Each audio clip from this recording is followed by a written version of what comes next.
Bienvenue sur notre chaîne. Abonnez-vous et cliquez sur la cloche pour ne pas manquer les prochaines vidéos.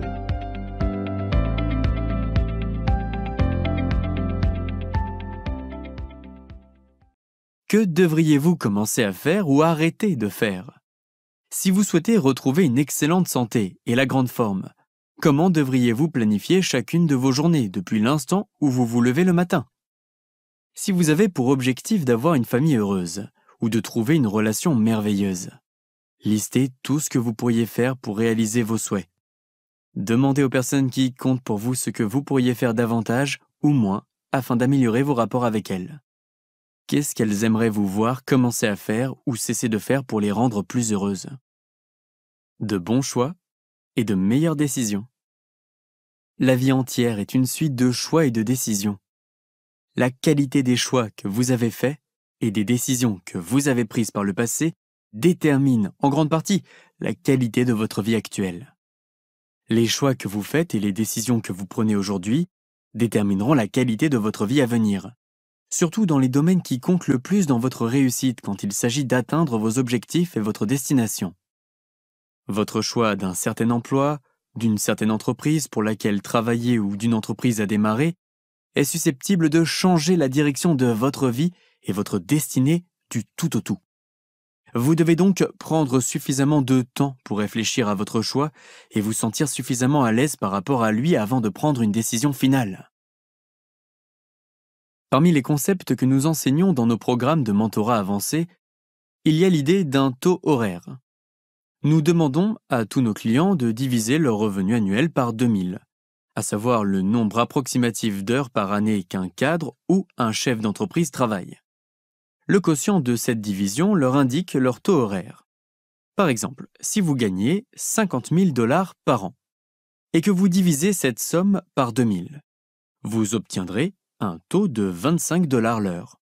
Si vous gagnez 100 000 $ par année, votre taux est de 50 $ l'heure. Avant de pouvoir planifier votre temps et votre vie, vous devez déterminer parfaitement bien quel est votre taux horaire actuel et le taux horaire que vous souhaitez avoir à l'avenir. Chaque heure que vous consacrez à une activité de faible valeur ou dépourvue de valeur vous coûte 25 $, 50 $ ou plus. Tout ce que vous choisissez de faire au cours de votre journée de travail vous fait soit gagner, soit perdre de l'argent selon le taux horaire que vous désirez avoir. Déterminez comment optimiser l'emploi de votre temps. Quel que soit le poste que vous choisissez d'occuper, l'entreprise pour laquelle vous choisissez de travailler, la manière dont vous choisissez d'investir votre argent ou le temps que vous choisissez de consacrer à une activité en particulier, réfléchissez-y attentivement à l'avance et veillez à optimiser votre temps et vos ressources et en faire le meilleur usage possible. Si votre choix de siège actuel vous déplaît, montrez-vous proactif plutôt que passif. Si votre emploi actuel vous déplaît, relevez-vous les manches et trouvez-en un qui vous plaise davantage. Si votre relation actuelle vous déplaît, améliorez-la dans la mesure du possible et tenez-vous prêt à y renoncer s'il vous est impossible de l'améliorer. Refusez de vous contenter de moins que ce que vous pourriez avoir. Abraham Maslow a écrit un jour: « L'histoire de la race humaine, c'est l'histoire d'hommes et de femmes qui se contentent de peu. Par crainte et par timidité, énormément de gens se contentent de beaucoup moins que ce qu'ils sont réellement capables de réaliser. Ils conservent des emplois qui leur déplaisent. Ils conservent des relations qui ne les rendent pas heureux. Ils prennent des habitudes qui leur nuisent. Ils investissent leur argent dans des choses qu'ils ne comprennent pas et ils y laissent bien longtemps après avoir réalisé qu'ils ont fait une erreur. Si vous êtes insatisfait d'une certaine partie de votre vie, de votre choix de siège actuel, rappelez-vous qu'il vous est toujours possible de payer un certain prix pour retrouver votre liberté. Et vous saurez toujours quel est ce prix.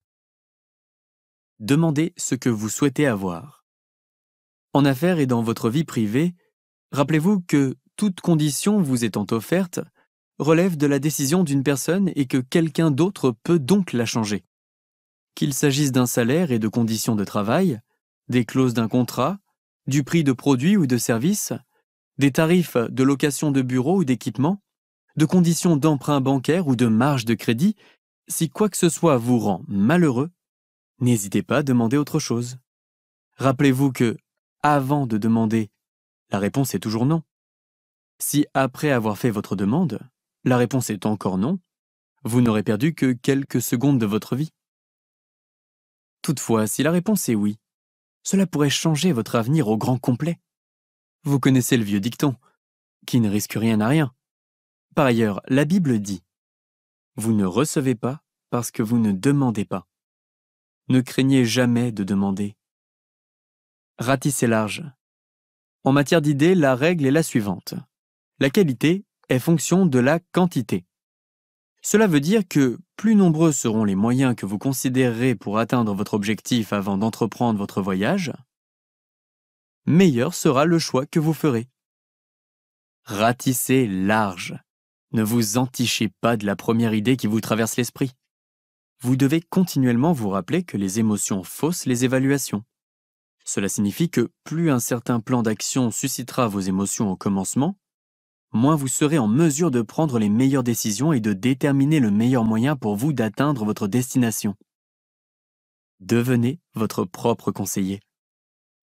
Imaginez que vous soyez un conseiller que vous consultez pour savoir quel serait le meilleur plan d'action à adopter pour vous aider à atteindre votre objectif ou votre destination. En tant que votre propre conseiller, forcez-vous à garder votre sang-froid et à rester objectif quant aux conseils que vous vous donnez. L'émotion, la passion, l'enthousiasme et l'engagement ont certainement leur place dans la prise d'une décision. Cependant, ils doivent venir après que vous aurez décidé de la meilleure chose à faire dans votre cas. Jusque-là, vous devriez rester aussi détaché et aussi objectif que possible, afin de vous assurer de prendre la bonne décision. Ne tombez pas amoureux de vos idées, surtout pas de vos idées initiales. Restez toujours ouvert à la possibilité qu'il existe un meilleur moyen d'atteindre le même objectif.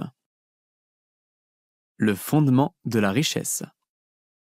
Si vous avez pour but de réussir votre vie du point de vue financier, il n'y a qu'un seul moyen pour vous d'y parvenir de manière permanente, qui consiste à ajouter de la valeur. D'une certaine manière, toute richesse à long terme, prévisible et durable, provient d'une valeur ajoutée. Elle provient du fait de servir les gens en leur fournissant les produits et les services qu'ils veulent et dont ils ont besoin et qu'ils sont prêts à acheter en concurrençant d'autres personnes qui souhaitent elles aussi vendre aux mêmes gens des produits et des services similaires ou différents. Il s'agit d'un principe d'économie fondamentale qu'il est impossible de transgresser à long terme. Il se peut que la plus grande loi de la Bible soit la loi de l'ensemencement et de la récolte. Ce que tu sèmes, tu le récolteras aussi. Ce que vous semez dans votre carrière, votre famille, votre santé et votre vie financière, c'est ce que vous récolterez dans votre expérience. Ce que vous récoltez aujourd'hui résulte directement de ce que vous avez semé par le passé. Si votre récolte actuelle vous déplaît, mettez-vous dès aujourd'hui à semer autre chose. Commencez aujourd'hui même à ajouter beaucoup plus de valeur à la vie des gens. Vous remarquerez aussi qu'il ne s'agit pas de la loi de la récolte et de l'ensemencement. L'ensemencement vient toujours en premier lieu et se poursuit souvent pendant longtemps avant que vous fassiez la récolte. Selon ce que disent Thomas Stanley et William Denko dans leur livre intitulé « The Millionaire Next Door », le millionnaire moyen qui est fils de ses œuvres en Amérique a investi 22 ans d'un travail acharné, de sacrifices, de revers de fortune, de difficultés et d'échecs temporaires dans l'accumulation d'une telle fortune. Les gens qui croient qu'ils vont battre les moyennes et vite arriver au sommet dans le domaine financier ne sont généralement pas prêts à y investir le travail acharné nécessaire et par conséquent ils passent toute leur vie au pied de la montagne. Ne laissez pas cela vous arriver. Commencez par une liste. Si votre objectif est d'ordre financier, listez autant de façons possibles pour vous d'obtenir les mêmes résultats financiers. Plus nombreux seront vos choix, meilleure sera la décision que vous prendrez. Voici 8 exemples. 1. Vous pourriez atteindre votre objectif en démarrant une nouvelle entreprise. 2. Vous pourriez acquérir une entreprise déjà opérationnelle et la rentabiliser. 3. Vous pourriez apprendre à exceller dans ce que vous faites, En venir à vous faire très bien rémunérer pour ce travail, et investir et économiser intelligemment tout au long de votre carrière. 4. Vous pourriez investir dans l'immobilier, soit en rénovant et en revendant, ou en louant et en gérant. 5. Vous pourriez échanger vos compétences et vos talents spéciaux dans le démarrage d'une entreprise contre des options d'achat d'actions si l'entreprise en vient à prospérer. 6. Vous pourriez acheter une franchise et la rendre prospère. 7. Vous pourriez faire de votre passe-temps ou de votre centre d'intérêt une occasion de gagner de l'argent. 8. Vous pourriez vous consacrer à la réussite d'une autre entreprise, en venir à exceller dans votre travail et devenir une des personnes les mieux rémunérées dans votre domaine. Si vous investissez bien ce revenu supérieur, vous pourriez devenir riche. Des millions de gens étant partis de rien sont devenus millionnaires en mettant en pratique une de ces méthodes éprouvées. Et chacune exige que vous appreniez à exceller dans l'art de servir les gens d'une manière ou d'une autre. L'espoir n'est pas une stratégie. Rappelez-vous que l'espoir n'est pas une stratégie. Faites enquête avant d'investir de votre temps, de votre argent ou de vos émotions dans un travail, une entreprise ou une relation. Examinez chaque détail de l'itinéraire que vous vous proposez d'emprunter pour atteindre votre destination. Cherchez conseil auprès d'autres personnes qui ont emprunté le même itinéraire. Apprenez auprès d'experts. Demandez à des gens qui ont atteint la même destination comment ils sont parvenus et ce qu'ils ont appris chemin faisant. Demandez-leur ce qu'ils feraient différemment s'ils devaient refaire le même voyage. En passant vos options en revue, restez toujours ouvert à la possibilité que vous soyez tout à fait dans l'erreur. Soyez prêt à l'admettre et à emprunter un chemin complètement différent si nécessaire. Il a déjà été dit que la distance la plus courte entre deux points est la ligne droite.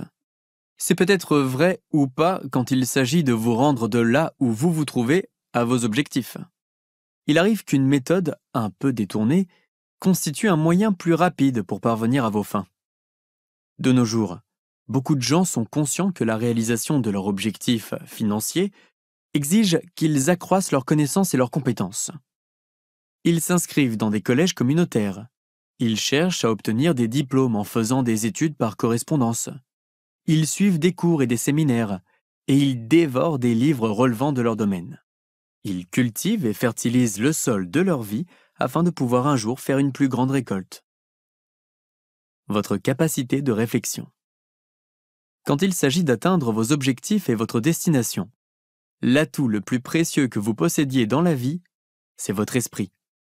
La valeur recherchée réside dans votre capacité de réfléchir clairement à la personne que vous êtes et à ce que vous souhaitez obtenir. Au moins 80% de votre réussite tiendra au fait que vous aurez pris le temps de réfléchir à l'avance, avec lucidité et justesse, à ce que vous souhaitez accomplir exactement dans la vie et à ce à quoi votre réussite ressemblera. La capacité de déterminer quels objectifs clairs, spécifiques et mesurables vous souhaitez ardemment atteindre et sont en harmonie avec vos plus grands talents et vos plus grandes aptitudes, voilà le véritable pas à faire pour atteindre votre destination et connaître la réussite votre vie durant. Nous espérons que vous avez aimé la vidéo. Vous pouvez écouter la version intégrale du livre en suivant le lien dans la description.